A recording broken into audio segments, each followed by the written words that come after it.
Hey, Brian, you ready for a joke? Yes. What did the fish say when he swam into a wall? What? Damn. Oh, man. That was...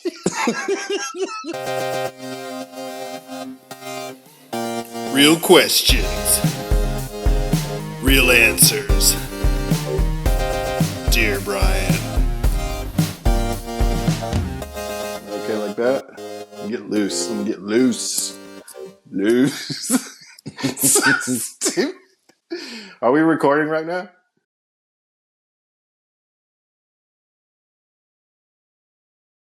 Welcome back to Dear Brian, the only show that answers all your burning questions. As always, I'm here with Brian, and Brian's going to answer all of them. How are you today, Brian? Good. All right. Sorry, I had to burp. Well, we'll get right to the questions then. Lars from Oslo, Norway writes, Dear Brian, if you wake up in a ditch with a condom hanging out of your ass, would you tell anyone? I guess that's what happens in Norway. Of course not. That's one you take to your grave. I don't think I would ever tell anyone that. I actually had to erase it from my memory. Yes. Yeah. I think you just pull it right out, Lars, and you never tell anyone ever, and you burn the evidence because that's not a situation anyone wants to wake up from. Good question, though. But at least you know it's safe. All right. Moving on to the next question. This one comes from Mateo from Wellington, New Zealand writes, Who would win in a fight between Adam Levine and Adam Lambert? Adam Lambert's the guy on Queen, right? That's him.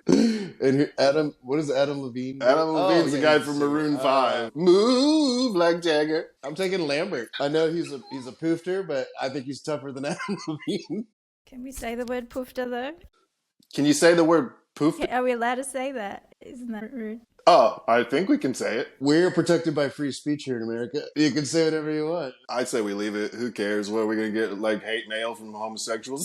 Yeah, we picked Adam Lambert. Yeah, we're picking the queen for the win. Adam Levine grew up a little rich, spoiled kid. So, yeah, I'm taking Adam Lambert. I think if it came down to it, he'd be feistier and he'd jack him in the face. I think he'd kick his ass, too. He's got that we will rock you queen power, and he looks like he's bigger than Adam Levine, so I think he could take him. All right, moving on.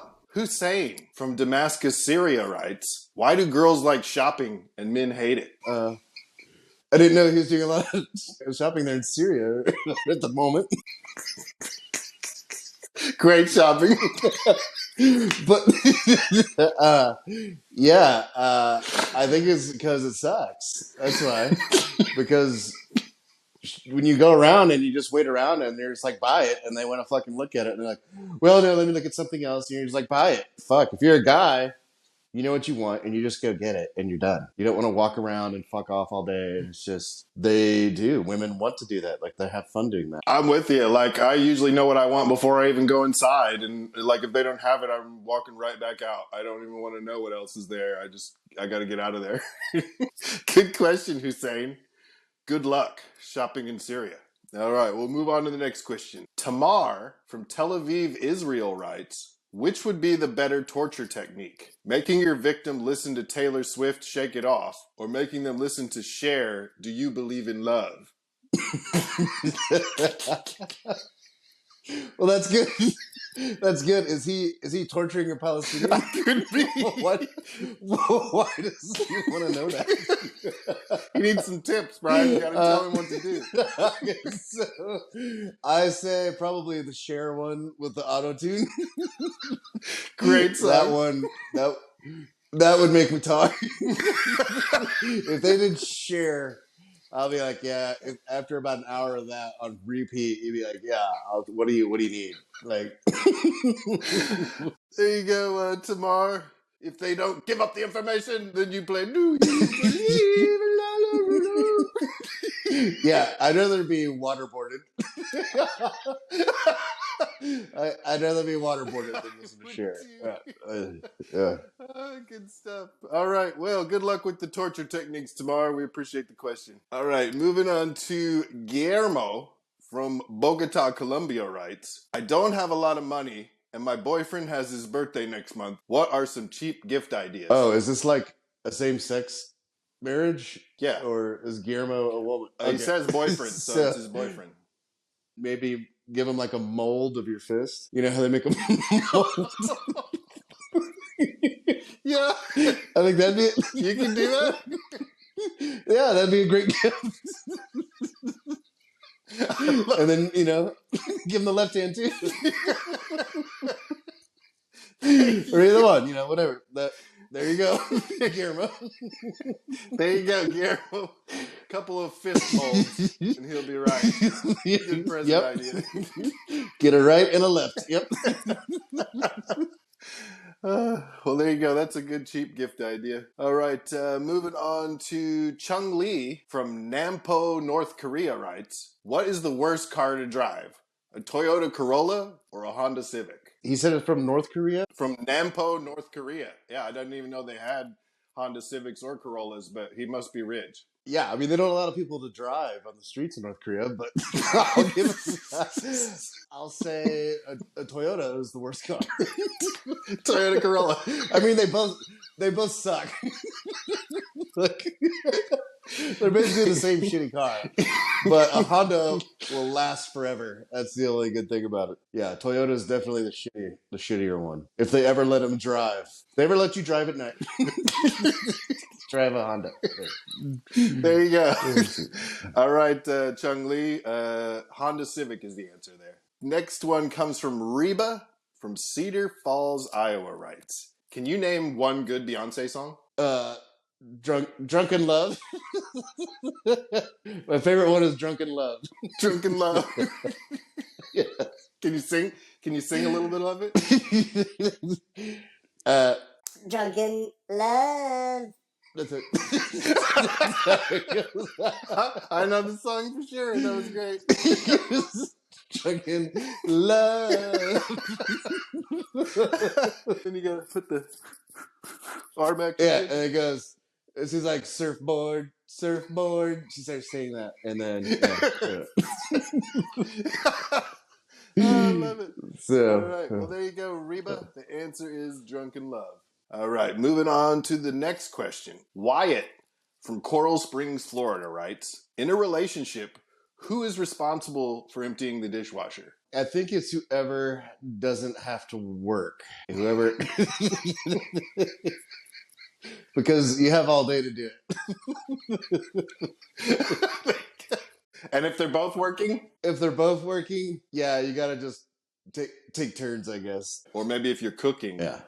and the other person is never cooking, maybe they have to do the dishwasher. Yeah, that'd be a fair trade-off. If they were cooking, you gotta do the dishes. And then if they're not working, they should be cooking and loading and unloading the dishwasher. Right. And sweeping and mopping and yeah, everything. Get off your lazy ass. Right, exactly. All right, that was a good answer. All right, so there you go. Wyatt, that's the answer. All right, next question comes from Sawyer from Pasadena, Texas, writes, do you think cavemen had nightmares about cave women? We're talking like, you know, Cro-Magnon men, I guess. You live to be like 12, so I don't know if you got that far in your dream sequence. Mainly thinking about food and not getting eaten by a saber-toothed tiger. How am I going to make fire? Yeah, stuff like that. Fire good, woman good, Yeah. saber-toothed tiger bad. Bear bad. Right, exactly.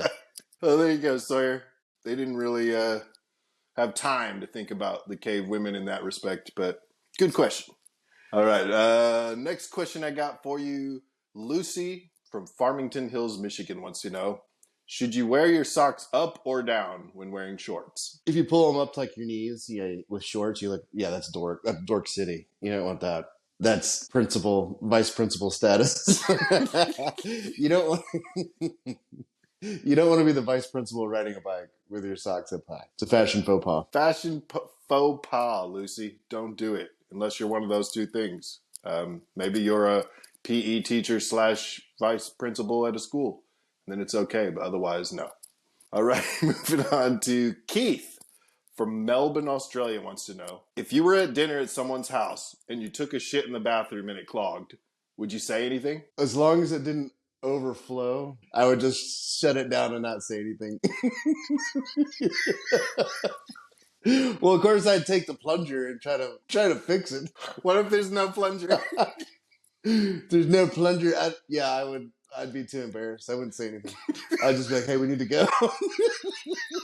Go right now. And if it was starting to overflow, would you just run out? Would you say anything, or would you say, "Hey, there's a problem back there"?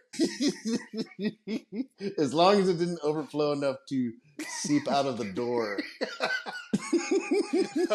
If it did that, then I'd have to tell them because they'd see it. Look, something came up. I gotta go.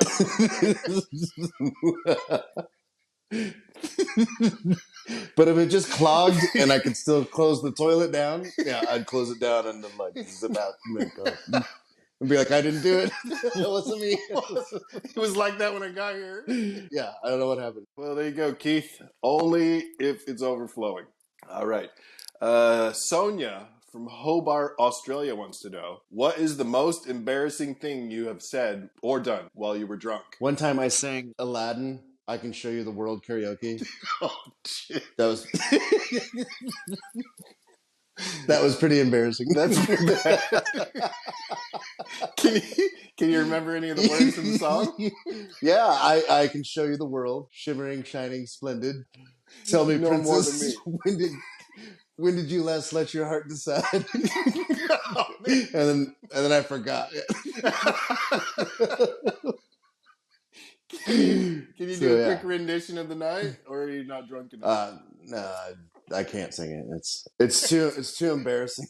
You can only do it drunk. All right. Well, only when you're drunk. There you go, Sonia. Pretty embarrassing stuff. Good question. We loved it. All right. I've got Ivan from Coober Pedy, Australia writes. Oh, my favorite town. Coober Pedy, mate. He wants to know, this is a good one, is it okay to keep having kids in case you need organ donations? Oh, well, I mean, are you harvesting their body parts? I guess so. Is it okay? Is that what they do in Cooper Pedy? It's pretty hot out there, and they live underground, so... So you have kids to harvest their body parts when you get older. So in case you need a lung or something. Yeah, you need something. Boom. Just get, old Dave Jr. down there at the track, or Brian Jr. Yeah. The fourth. Well, I think ethically it's wrong. But yeah, I mean, you could do it. You could definitely do it. So, yeah. All right, then. It's up to your morals.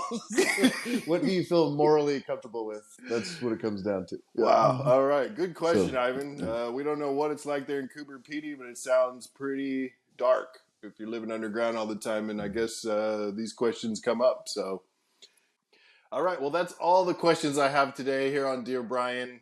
Have you got anything else to add today? Tip of the week: if you don't try, you never fail.